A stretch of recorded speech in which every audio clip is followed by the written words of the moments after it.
balandi ya chaîne Nabiso CKM TV officiel. Ngaye Ndekonabino, le communicateur de l'IDPS parlementaire debout, de l'IDPS toujours. Naza en face Nabino lelo pour que to partager Nabino actualité ya mboka toyeba mboka place nini ezali mboka place nini tozo kende na oyo nyonso ezoleka na actualité politique tozo kende na lombango ko présenter bino lelo to ko partager Nabino sur les 7 points à l'ordre du jour na actualité na biso ya liboso tokozala na oyo Olive Lembe auti ko insulter ba congolais na makambo na ye oyo asalaki le 30 juin pour na inauguration ya centre hospitalier na ye oyo bazobenga initiative plus toleki na lombango na wana tokeli susu na makambo oyo mwana mboka Jean-Pierre Bemba auti ko talisa na mokili avec sincérité na oyo mwana mboka Fati Beton oyo a bétonné Jean-Pierre Bemba na Libenge aussi na zongo kuna na kemena place mwana mboka Bembe Jean-Pierre Gombo akendaki. Alors na wana pe tokotani sabino makambo elekaki na la République démocratique du Congo concernant le 400 militaires rwandais qui sont morts sur le sol congolais. Na oyo pe mwana mboka Kizaro akendaki kosala na Uganda na point mususu oyo tozotali sabino ndenge Nicolas Kazadi aza na kati ya koaider président de la République mwana mboka Félix Tshisekedi. C'est parce que ce dernier temps il est appelé les poumons de la République. Sans lui, le Congo ne peut pas respirer. Notre financier national Nicolas Kazadi et aussi Tokola Kisabino Maya Etali na oyo Etali problème ya justice na comparaison ya François Beya parce que bauti ko reporter justice donc audience ya lelo jusqu'à une date ultérieure bokoye ba pona nini ba reporter yango na oyo l'équipe na procès ya mwana mboka Matata Mponyo Moyibi ya masango ya ba congolais pona parc industriel agro-industriel ya Bukangalozo. Alors tozo le kanalo mbango tozo kende na oyo etali mais l'obelia Olive Lembe a insulté les Congolais. Insulte aux Congolais. Olive Lembe alakisi alobina ba Congolais. Alobi que non, son mari, c'est le porte-bonheur. Un porte-bonheur aux Congolais. Olive Lembe, c'est parce que Baya Kiawa, Nabout, Baya ko samasse de l'argent, Baya ko sala ba affaire, capital, bazuyango kaka na Congo, nyonso bazuyango kaka na Congo, vie bazuyango kaka na Congo. Alors, asili ata sonité, atana sonia mukete na mayebasali ba Congolais, tolo baboye, toke nano, liwaya Rossi Mukendi. Donc Kabila aza porte bonheur na famille oya Rossi Mukendi. Thérèse Kapangala, Kabila aza porte bonheur na famille ya Thérèse Kapangala. Toke lisusu na ba étudiant oyo babomaki. Kabila aza porte bonheur dans 2008 na epa ya Général Kanyama aza porte bonheur na famille na bango. Totele tosuki wana te mwana mboka oyo akufaki Yves Nkulula na Équateur. Kabila aza porte bonheur na famille na bango. Tosuki wana te ba Congolais oyo nyonso babomaki na manifestation ya 2015 du 19, 20, 21 oyo bazwaki bakende kokunda na ba fosse commune. Donc na ba famille oyo Kabila asa porte bonheur pona ba famille oyo. To suki wana te bato oyo nyonso tu bazokufwa na la République démocratique du Congo. Kabila complice. Donc bato bazokufwa bato bazotambola na makila ba mama bazolala libanda ba veuve batikali basi ya ba soda batikali ba veuve bana na bango ba orphelin. Des orphelins qui sont aujourd'hui dans la République démocratique du Congo à cause de ce que nos Kabila était président en République démocratique du Congo. Kabila a porte bonheur pour na ba famille na bango. Kabila tosuki wana te 7 personnes oyo babomaki na permanence oyo batumbaki bango calciné na permanence ya IDPS. Kabila a porte bonheur na ba famille oyo. Donc Kabila oyo nyonso asali na Congo koyiba ko détruire Congo pendant 18 ans. Aucun projet ya développement oyo ko porter bonheur. Kabila ça porte bonheur na famille na ba famille ya ba Congolais. Donc malheur oyo Congo ekufa. Congo bayebi yango mokili mobimba. Etango ezamboka oyo l'état n'existait pas. Kabila zalaki porte bonheur pour na biso ba Congolais. Mama oyo Olive Lembe atika kozala na motema makasi boyo ya koseka ba Congolais. Ata ndenge ko bosalaka ba Congolais boye. Mais Fati Beton ozoyo kandenge Olive Lembe sakani na biso. Est-ce que oko aider biso te bakanga Kabila? Kabila kende ko pema na prison parce que adon ayebisi biso que non. Ça c'est quelle insulte na Olive Lembe. Est-ce que oko yokela ba Congolais atako omonaka ke ba Congolais bazaba zoba pona bino parce que toyambaki bino bozaba étranger boye na Congo bozui totiki bino bo diriger biso pendant 18 ans de ne rien faire mais les lots ozoyebi biso que non Kabila nous a porté le bonheur. Tout ce que je venais d'énumérer, c'est ça le bonheur que Kabila a apporté aux Congolais. Olive Lembe Atazambe oyo azali kolo akosepela yozoyebi biso que non partout où tu as passé les peuples réclamaient Kabila. Mais nous disons réellement mobali na yo soki azaki Congolais akosala makambo oyo asalaki na ba Congolais ako traiter ba Congolais ndenga traitaki biso tika kindoki. Maman, tozo respecter ba maman, to respecter ba maman, kolukaka te to makaka yo respect. Ce ko lingi to banda ko manke yo respect to peso musala to cha place na yo. To yebiso makambo yo yaki kosala na Congo na oyo bandeki kosala, continuer na kosala ba bêtises on ozo sala, to kosuka na yo mabe. Mopali na yo place na yeza na makala. Eza libanda awate. Fati to yebisa ki biso kangam mwana mopali oyo. Ozolo bakeno ba Congolais bare biso toko réclamer Kabila na maye Kabila sali na Congo. Donc ba famille oyo Olive Lembe bakufaki na makambo oyo Kabila salaki na kamwe na sapu na nini na Kananga na Kasai central. Donc Kabila azapporte bonheur na ba famille oyo bazaki ba déplacer de guerre, ba déplacer ya des ordres Kabila créaki na kamwe na sapu pour que non à s'éterniser au pouvoir. Kabila azapporte bonheur na ba famille oyo ya des experts ya Nations Unies bakufa bana na bango bayaki na mission ya Nations Unies basali musala awa tilelo batikala ko yeba place bazate. Kabila azapporte bonheur na ba famille oyo. Olive tiko kosakana na ba Congolais. Alors tozo yebisa ba Congolais que boza la calme. Kabila place na ye eza na prison. Kabila za na place libanda wote bo tiko yoka ke non. Le monsieur à qui Kabila a confisqué qui diamant naïe. Lelo a qui porté plainte na niveau ya tribune internationale. Ya ba instance internationale. Alors, le quoi a porté plainte. Ba benga Kabila. Ba sala oyo sa ko sala keno mwana mboko oyo a se retrouver na ba droit naïe. Oyo ndeza bonheur oyo Kabila memaki na ba famille ya batu oyo. Donc au Congo détruit.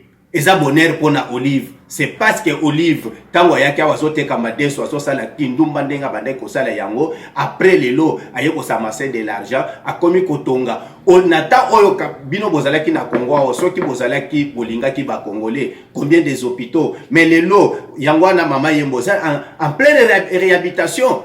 Combien des hôpitaux Fati atongiawa, nake toke kuna na Kasai oriental, nabako achimuna pendant il avait fallu, après 100 ans, que Fati ait un pouvoir pour que non, qu'il y ait un grand hôpital. Donc, œuvre à boye, ce qui Kabila Zalaki Congolais. Aux autres centre nayo privé, aux autres ça Congolais que non. Kosakana Fati Fati n'a pas fait de promesses aux Congolais. Bino boye bisaki biso que non 5 chantiers. 5 chantiers tibo ken bolungwa na pouvoir to tikala ko mona place 5 chantiers zaki. Donc bometaki yango projet na bino na application te ti lelo na moya lelo alors tika ko sakala na ba Congolais. Si on parlait des promesses, c'est Kabila qui avait fait trop de promesses sans qu'il y ait aucune réalisation. Kabila a fini la récréation. Orezaki Debi à récréation. Kabila à partir d'aujourd'hui, les portes des prisons sont ouvertes et donc sont fermées. Sont ouvertes, c'est-à-dire à Fongola qui va porte Oyo pour que Bami Binaye Babanda Kobima. Fini la corruption au Congo. Orezaki Debi, il y a destruction au Congo. Pendant tout ce temps, Kabila nous a fait voir ici TGV na ba maquette. Quelle insulte! Kabila, tout ce que Kabila disait, aucune réalisation. Mais tant que Fati, aujourd'hui, tout le monde a Fati aye. À l'obit na kokota, priorité des priorités, gratuité et enseignement, en application. Guerre, il y a Est, et aussi là, Lelo il est au four et au moulin. Il s'est donné corps et âme. Il a dit même, donc il est prêt à donner sa vie pour l'Est de la République démocratique du Congo. Lelo, une grande partie, il y a Est de la République démocratique du Congo, Bande Gonabiso Bazana Kimia. Bien que non, donc d'autres petites bêtises d'insécurité continuent. Mais quand même, une grande partie, Lelo Bazana Kende na Ituri. Place des actifs foyers de tension.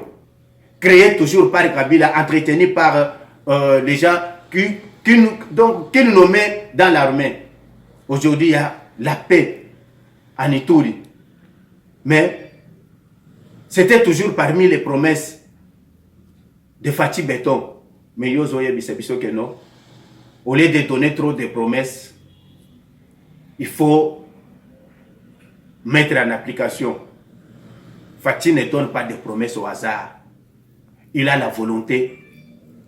Il aime le Congo. Il aime les Congolais. Voilà combien de réalisations dans 3 ans. C'est que vous n'avez pas fait pendant 18 ans. Vous, au Congo, c'est qui vous préoccupez trop. Isaïki Kaka, détournement, faire les affaires, tuer les Congolais, intimider les Congolais. Et enrichir une partie des minorités. Bato Babandaki, Bazaki, tout autour na yo. Tika ko sakana ba Congolais. Sakana na mbongo oyo, asoya ko pesa yo audace wana ba Congolais te. Ambongo parce que Congo ezamboka na bangote autaki Centrafrique. Alors sakana na ye. Ambongo ke ko sala alliance na bino. Mosengo alobaki awa que les médiocres dégagent. Maintenant, aujourd'hui, Ambongo recrute ces médiocres-là pour les faire encore revenir au Congo, qu'ils viennent. Et en aucun jour, vous n'allez plus revenir au pouvoir. Si vous ne faites pas attention, votre place est réservée en prison. Fati, c'est Pelisaba Congolais. Kanga Bamibi Oyo, Kanga Kabila, place naye. Celui na yeza dans vide dans la prison akende ko fanda ne place ba Congolais bazozela ba mona Kabila to kende ko tala ye na prison tozoleka na oyo etali réponse donnée na Ambongo na batu ya Kabila na ba Olive na mwana mboka Jean-Pierre Gombo, l'homme honnête, le papa sincère. Botala Oran, il y a Jean-Pierre Bemba Gombo, à Kei na Kemena, précisément na Libenga. Moi, Mboka, qu'est-ce qu'il a révélé? Parce que tant que tu as vu ça qui va te courir, quand tu as zongo, baboyaki. Tant que tu as vu ça qui va te fatiguer, à côté de bag, pona bangi, na zongo, batu baboyaki. Tant que tu as vu ça qui va congolais, que Fati ne blague pas. Ba Congolais baboyaki, mais boyoka oyo mwana mboka Jean-Pierre, l'homme sincère de l'union sacrée, a révélé na ba Congolais. Alobi boye banda keye ala kisina na ba Congolais bomoni ndenge na ye boye na moni courant et uta jusqu'à l'aéroport. Oyo na salamate na Libenga na Kemena depuis que ngai na botama awa na ba mama na nga na ba mama na papa banda ko yebisanga bazola kisa biso ba poto oyo que courant ezalaka. Mais tout tika la komona ya boya la zobe courant epeli tout tika la komona ampoule epela na moka oyo temelelo ampoule epeli bo betela nanu to betela nanu Fachi Béton maboko. Alors il est sensible pourquoi parce que makambu oyo za oyo to lakisa kiye na barenyo na biso ya union sacrée yangwana bomoni keno économique se réaliser très sensible na makambu ya ba congolais mais lelo depuis 60 ans wana mboka Jean-Pierre Bemba azana 62 ans mais auti ko la kisa biso keno lelo banda ya botama mboka etikala kokoma mboka na bango wana parce que place azolo beleza na Kasai te place azolo belwana eza na Kinshasa te place azolo belwana eza na Bandundu te précisément na fief na ye. Alors bino bo benga kabiso keno toza ba tambourinaire ba flatteur ba motu oyo ba dialéliste c'est-à-dire mwana mboka Jean-Pierre Bemba yepe a commis dialéliste et pas ya Fachi. Donc ce qui bino muto azoloba ba réalisation ya Fachi Béton pour na bino muto oyo aza dialéliste. C'est-à-dire à la kisi le courant doit nous apporter le développement. À la kisi comment est-ce que on peut parvenir à investir avec le courant. Bato bako tia ba machine na bango ya moulin bazo moudre ba masango avec d'autres bakwado bako sala misala avec courant. Donc boko créer ba activité ébélée. Ces activités là vont donner maintenant 2 emplois aux jeunes de Libenga et Zongo. Alors bien Zongo bien que courant ezana na bapoto na nzela kala mingi te ba courant wana ekoya kokota na bandako ya bato bazo continuer na kosala misala. Ce qui n'a jamais été fait. Mais bino boye biso que non trop de promesses pour ne rien faire. Donc na Zongo kuna makambwana Jean-Pierre Bemba sa alobi eza ba promesses oyo qui ne sont pas réalisables. Tolungwe wana tokezi directement na Kasai. Plus de 200 millions de dollars investis dans la Kasaïen. En aucune fois, même 1 million n'a jamais été dépensé par le gouvernement central pour l'investissement et le développement du Kasaï. Mais aujourd'hui, qu'est-ce qui n'est pas fait? Les hôpitaux sont construits au Kasaï. Les écoles, les projets de développement sont en train d'être installés au Kasaï. Tout ce qui a été, tout ça qui a 25 km de route. Oui, banda ko sala na projet ya Chilejelo. Nano esilité ba ye ko lancer lisusu 35 km de route de voirie urbaine dans la même province. Les loba outi ko signer contrat mususu pour la électrification ya province ya Kasai oriental. Tina kabeya kamwanga. Donc Mbujimai avec ces territoires aux environs. Nyosoana ils ont pas promesse non réalisable. Oyo bazoye bisabiso na Olive Lem qui n'est même pas congolaise. Ba projet oyo à part ça bazana kati ya komonter usine ya mai et comme presque nasuka batioteri bazo installer ngo déjà nanzela. Tout ça ce sont des investissements. D'investissement de grande envergure, de grands projets, ce qui n'a jamais été fait. Les lois à Wakalamingité, mais ça les Obanda, route 680 km. Bakosala Nzela, et Lungwena Goma, ti Nambujimai, et Koleka par Manyama, Manyama et Kei, Nalomami, Nakabinda, et Koti Mujimai. Ce sont des projets.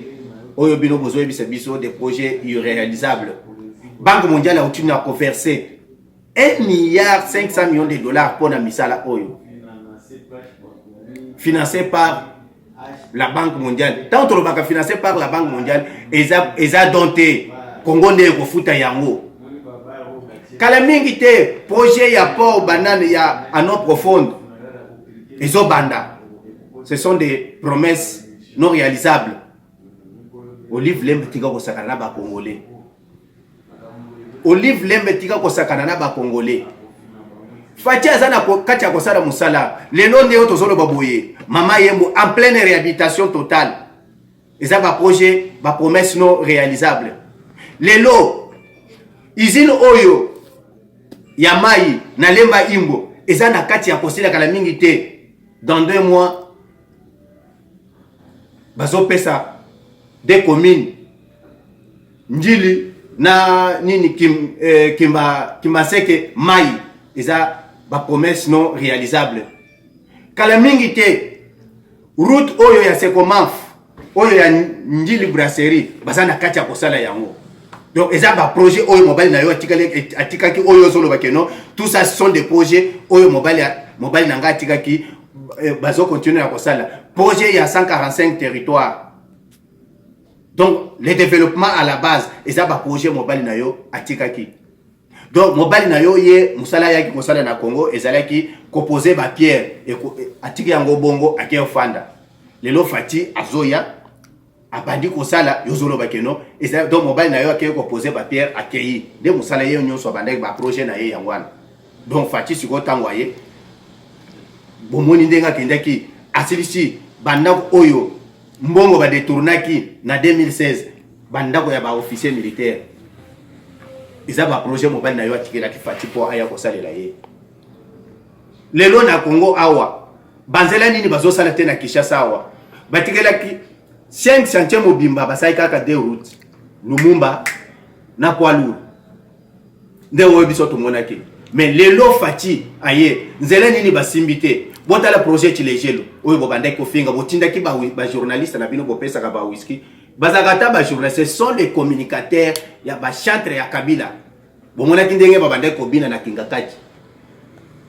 Mais bazoya ko se mixer na un service noble ya journalisme po baya ko escroquer bato aussi longtemps que bazalaka ba communicateurs ya ba parti politique. Binomo considère que les sous bateaux que bazaba journalistes sont les communicateurs ya ba parti politique. Basomela ka bango whisky na jamba baleki na ba media bazola kisa bango comment est-ce que baya kokosa batu na ba projet que non fatia zo sala le côté. Bozolo ba ke biloko euti na komata biloko nini ezomata boye bisaka biso. Donc lelo na salaire ya congolais bamatisi yango à 30%. Pour na bino ezo sala le côté. Mais salaire est mati à 30%. Est-ce que biloko na Congo awa ici donc augmentation est à 30%. Majoration à salaire oyo. Boko comparer yango te. Nata ya Kabila tozwa sachet ya sucre oyo bino bozola kisana ba media wana ezalaki combien? $5 c'était 8500. $5 8500 sachet à sucre 9000 francs. Mais les lots $5 c'est combien? C'est 10 000 francs. Sachet à sucre est à 10 500. Est-ce que beaucoup yebisanga que non il y a différence? Tant de dollars est à 170. 8500 c'était $5. $1 est à la qui na 850 francs. $10 est à la qui na 17 000 francs divisé par 2. Mais les lots, mais bien beaucoup la kisanga que non. Ba savon et mati. Et ba sucre et mati. Bon ça la calcul te, boye ba ça la calcul te. Évaluer seulement. Bon soit dollar les lots. Beaucoup ça ba congolais te. Ba congolais belé ba ko samaka. Zwa kaka 11 000 francs les lots ou bien 10 500 oyo bazote ka nango sachet à sucre les lots. Ya kulingongo. Évaluer yango plateau ya maki nata ya Kabila. Ezalaki 9 500 francs congolais. 9 500 francs congolais. Namo ya lelo. Eza $6. Eza donc namo ya natawana ezalaki $6. Mais zoa siko lelo plateau ya maki eza 12 000 francs. 12 000 francs en dollars c'est combien? Siko biloko e biloko zolo bakeno emati. Emataki na bawezeni. Est-ce que nata ya lelo Les Congolais ont perdu le pouvoir d'achat sur le marché. Mais malgré ça, il y a eu encore augmentation, majoration et à salaire à 30%. Moutou abandai kozwa 100 000 francs congolais, les lois zozwa. 100 000 francs. Donc, Moutouana n'attend aux 100 000 francs. C'est que ils ont 5 dollars. Les lots, ils ont 5 dollars. Tant aux autres, les lots, 100 000 francs. Façon, à ceux qui ont marché, biloko à consommer les lots. Et donc, à consommer même quantité, n'andenga bandeko, n'ambonga il faut foutre penda. N'ambonga il faut attendre sabana. N'ambonga il faut foutre pe transport na ya ko kende na musala. Donc, à consommer, à cause de la même dépense, n'andenga bandeko salaire la dépense na ya 100 000 francs. Qu'est-ce que vous êtes en train de dire aux Congolais? Et puis tout ça, vous dites, vous faites ça pour faire aux Congolais, voir aux Congolais que non, Kabila, donc les Congolais qui donnent encore, qui puissent encore redonner confiance à Kabila. Non, Kabila c'est déjà fini. Kabila pour lui c'est déjà fini. Bientôt nous allons enterrer ces noms-là au Congo, parce que ces noms-là, Kabila, d'abord ce n'est pas son nom. Un monsieur là, depuis que Aza Awa député, tout tirala comme on a eu, attends que le mot côté na motion. Na parlement ye azalaki kaka ndenga azalaki wana azoyebisa biso que non,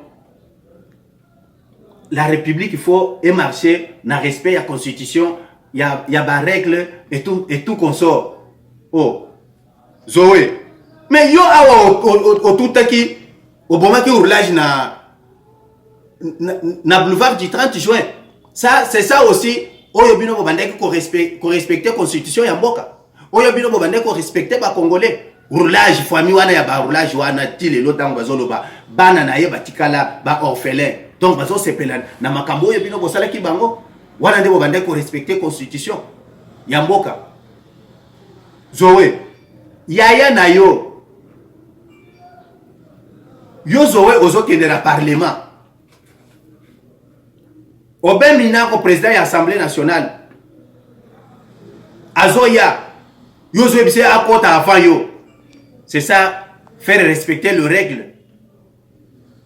Et le règlement intérieur y a ba institution. Zoé. Yaya na yo na mboka oyo. Ba Thérèse Kapangala avec les autres sont morts pourquoi? Parce que la constitution a été respectée. Il ne faut pas blaguer avec les Congolais. Tu as fait la honte de ce que tu es. Vous nous avez fait montrer que non, vous n'étiez pas les Congolais. Vous devez garder silence. Tout ce qui est dans le mbango moi na mboka tola ke sabino ndenge nini ba avocat ya François Beya ba uti na kokima na audience parce que bazangaki ko convaincre parti mususu oyo ezalaki na défense ya république bazangaki ba argument basundoli audience babimi. Donc pona bango oyo bazolo bana François Beya bakoselié lelo bakomi koloba keno justice eza instrumental qui va instrumentaliser la justice pona makambo ya François Beya. Est-ce que justice n'est tindaki François Beya bakende ko boma akende ko luka pona ko boma. Donc tout ce que lui avait organisé pour assassiner le chef de l'État, parce que le chef de l'État lui avait fait confiance en tant que Congolais. Alors tout ça, François Beya, bientôt, parce que le procès est rapporté à une date ultérieure à cause du comportement il y a avocat naïe. Bango bazo accusé juge que non, juge Azane traité. Oui, le juge n'a jamais été neutre. Parce que la justice, comment est-ce que la justice peut être neutre? Tant que bayak toyak tokenda na justice toyebi que non, il y aura mutu oyo bako condamné, parti mususu bako sala condamné, parti mususu bako sala na raison. Mais comment est-ce que justice a kende ko sala neutre? Justice n'a jamais été neutre. Justice a kaka na cause moko ya ko pesa raison na parti oyo za na raison. Loko la bino François Beya za na raison te place na ye a ko sala condamné à perpétuité pour ce que il a trahi la nation. C'était la haute trahison pour François Beya. Attendez bolobi ndenge bozolo bawana. Ah, moi Mboka Nicolas Kazadi, les poumons de la République. Sans toi, le Congo ne va pas respirer. bomoni ndenge nini mwana mboka avec Gilles Alingeti avec service nyonso ya régie financière ndenge bauti kosilisa. Donc dans 4 mois seulement, premier trimestre ya mobilisation, basili na ko atteindre déjà 5 milliards de dollars sur 11 milliards de dollars où ils ont prévu pour 3 trimestres. C'est parce que le président de la République s'est acharné contre la corruption. Il s'est donné que non, mboka ya, donc mbongo ya mboka, il faut écouter la caisse de l'État et n'est pas na ba poche ya batu ndenge Kabila bande ko sa yango na ta ya bambongo. Yango na tozolo bakeno Nicolas Kazadi, le poumon de la République. Sala musala na yo kitoko papa ndenge ozo sala. Mais tolobi boye papa. Bat oyo bayake pa na yo batikala ka kozonga na sonité. Mais kaka biso nde to kozonga na soni, papa tozozela na promesse na biso ndengo pesa ke biso ke no okosala yango toza na espoir parce que yo okosaka te. Lokolo okosaka te ndenge biso pe toyaka epa na yo, il faut pe toza na pe satisfait. Lokola bato nyonso bayaka epa na yo bazaka satisfait parce que tu n'as jamais menti. Nous tenons toujours à ta promesse et puis nous avons l'espoir que non, tu vas le réaliser. Nanu tozoa bato bazo accompagner chef de l'État. Moka oyo soki ezalaki na ba homme d'État lokola ba Nicolas Kazadi. Aujourd'hui, toza musika, il est partout en train de négocier les contrats. Oyo na ba projet oyo ezo pesa Congo avantage. Il est partout. Vous allez le voir partout. Aujourd'hui, Gisaro, Aza, na Uganda, akendaki toujours na recherche ya keno, bakende ko négocier pour na kimia na esa République démocratique du Congo. Mais bino bokoya koloba, bino batu ya liboso po bo banda ko critiquer yango. Mais tozo senga bino, vous nous proposez quoi pour qu'il y ait la paix à l'est de la République démocratique du Congo? Rien. Kaka koloba na kokende kokosa population. Boyoka kindenge mwana mboka bobandaki kokosa bato awa, mais biso tozongisaki ba policier donc ba militaire rwandais sans toutefois que nous to gagner quelque chose. Mais boyoki ndenge nini mwana mboka Patrick Muyaya donc ministre de la communication autiki na kopesa bino ba donné alobi ke no biso tangu tokendaki to pesa ki bango ba militaire na bango en contrepartie bango ba pesi biso mutu na biso oyo bango ba levaki Patrick Ibalanki, mutu ya société civile, ba enlevaki ye tangu basayaki ba attaque na bango. Alors, mais non, Congo, diplomatie a fâché, ça faible. Oh, les États-Unis soutiennent le Rwanda. Non, bozo kosa. États-Unis bazo soutenir. États-Unis c'est une grande puissance, bazo coopérer na ba pays nyoso na monde. Mutu batuna batu bazo yeba ndenge makamu na bango ezali. Utika kokosa ka makamu. États-Unis, ceux qui vont soutenir au Rwanda na makambo bazo sala. Biden a benga qui est secrétaire d'État américain. A utaki ko benga ba bengi Kagame pona ko yebisa yeke no ba atika ko sala makambo oyo bazo sala na Congo. Mais bino bozolo bakeno aza soutenu par les États-Unis pour qu'il y ait ko déstabiliser RDC. Russie ba uti koloba bazana ba wana eza guerre médiatique oyo ya Russie na communauté internationale. Makambo da biso ekotala biso na nini? Russie baza ba fournisseur d'armes. Baza na ba usine. Tango lobi que non, toza prêt à fournir, c'est-à-dire le Congo va acheter les armes si Congo RDC va se sentir à l'aise que non ba kende kosomba manduki na Russie to ko kende kosomba. Ba pesa biso manduki, est-ce que manduki ba pesa kango donc gratuit? On n'a jamais donné des armes gratuites parce que c'est parmi le business oyo futaka na monde. Yangwana bayaka ko koluka ba bitumba na Afrika de façon que no bango batekela ka biso manduki. Bino bozo kanse ke manduki wana bakoya ko pesa biso parce que bazo sepela na Congo. Ce sont des affairistes. Russie azalaki asejaki na Conseil de sécurité des Nations Unies parmi les 15 pays. Russie azana droit de veto. Ce qui a boyaki que no résolution et les gâtés alingaki a posé droit de veto na ye. Mais tant qu'on a posé droit de veto, il a fait l'hypocrisie. S'abstenir, ce n'est pas une bonne position. Alors, Congolais, Mama oyo ya Rwanda Justine Boyoki ndenge asilaki na kolela. Alors plus de 400 militaires sont morts au Nord Kivu pour un intérêt ya mutu moko. Ba jeune militaire du jour au jour bazo kufa. Mais Kagame yebisaki biso que non yete mutu aza nasima ya M23. Mais ça c'est une Rwandaise qui parle. La dame ici qui nous parle. Plus de 400 militaires bakufi dans 2 mois na espace il y a 2 mois. Oyo Kagame azo bomisa pona ba intérêt na ye. Makenga bauti na kokunda ye jour wana bomonaki. Bakundie na Rwanda. Mais Kagame ni trompé ici. Balingaki ba kundaye en catimini. Mais les médias nous ont révélé. Makenga tango babomaki bango bawangana kikeno babomi yete. Mais avant-hier bauti kokundaye. C'est fini déjà pour Paul Kagame.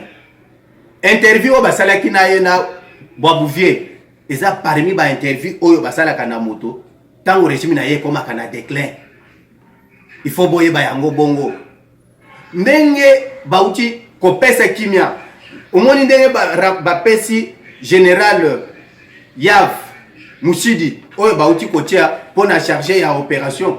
C'est comme ça que ça doit se faire. Parce que en ce moment ici, il faut pas décharger Constant comme va décharger na musala oyazo sala. Parce que au moins Constant comme musala sa ndenge fatia utai ko lobakeno état de siège utina ko révéler biso makambo ebele. Lelo na Uganda babandaki production na bango ya or ezalaki 16 000 tonnes. Lelo bakiti bachité jusqu'à 900 kilos. Tout ça pourquoi? C'est parce que il y a eu l'état de siège. Batu ya PPRD, il faut baser la calme. En 2023, il y aura les élections avec Denis Kadima. Il y aura les élections avec Kadima. Bako changer sanité, bako intimider. Bino bako sala marche, banani bako accompagner bino na mais ba marche ngo bo sala ngo to monango, c'est ça aussi la démocratie. Totikeli bino bako sala marche, nous préparons pour aller aux élections et puis nous aurons une majorité écrasante, vous devez le savoir. Moi, Namboka Jean-Pierre Bemba a accompagné Bissou encore une fois de plus. À ce moment-là, il va se battre pour que nous, à la première ministre. Yangwana Tozoye Bissabino que nous. Bon, à la calme. Fati a connu le Bissou Kimia. Bomoni Denge Baoutaki Koboma. Du ADF. Ba capturé ba misusu na mwasi na bango. Oyo. Azwaki nationalité congolaise il y a de cela 18 ans. Mais bangonde bazalaki na kati na territoire ya Beni. Nde ba utaki ko capturer ba misusu ba bomi ba misusu à peu près 10 ADF. Tout ça toujours toujours na ba opération oyo mwana mboka Constant ko mazala kati ya kosala pona ko pesa ba congolais kimia. Kagame akita amata fini pour lui. Boyoka kolela Kagame pona nini Kagame a commis agité chaque jour azoloba na ba média. Est-ce que bandaka la bino boyoka ki Kagame donc koloba bongo azoluka azwa raison. Il n'y a plus du temps. Muto ya favoriser que Kagame asala makambo oyo ezaki Kabila. Kabila nde apesaki Kagame ba courage opo asala ngo na Congo. Tosengi na mwana mboka oyo ngobila keno lokola autaki na ko pesa mitindo ordre keno tous les étrangers oyo baza na Congo il faut ba s'enregistrer yangwana tosengi pe keno même Kabila c'est un étranger a kende pe ko s'enregistrer pour que ba pesa ye carte de résident. Pambate, il faut bokangaye aza étranger, tous en a besoin. Ba étranger non, il faut bazala identifier. Toyebisi na ba policier. Na moni ba policier, ba so comprendre te. Yo ba tio policier attaché de quelque part. Il faut respecter service na yo. Oza wana pona ko sala sécurité. Mais tozo mona ba policier oyo baza attaché na ministère ya finance musala oyo bozo sala wana eza ya moté. Ko kende ko rançonner batu. kokende kobeta matolo epai ya bato eza mosala ya policier te yo oza na salaire. Il faut respecter mosala na yo papa. Ozotika poste na yo obimi libanda po okende kosenga mbongo na bato oyo bazoya na ministère. Bato bazoya wana bazo se plaindre tango bazobima keno nous sommes pas à l'aise. Nicolas Kazadi pesa ordre il faut pas surveiller ba policier au makasi makambo bazo sala wana ezo sala soni ya ministère. Un policier ayo wana c'est pour faire la sécurité, il y a environnement. Pour ça la sécurité il y a place où il y a kozala attaché. Et ça pona azana salaire ya bien, et ça pona kosenga mbongo te na bato oyo bazoya pona ko rendre ba visite ou bien bazoya na ba rendez-vous na bango na ministère. Tozo mona comment est-ce que ba policier bazo se comporter mabe partout.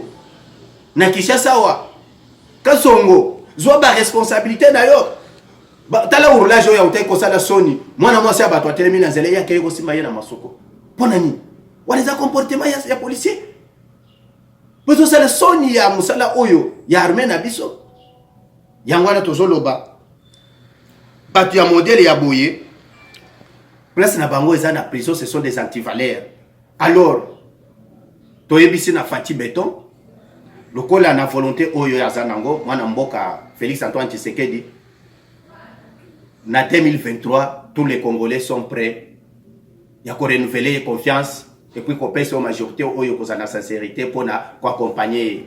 Mon numéro c'est plus 243 85 13 653 plus 243 85 13 600 et puis 53.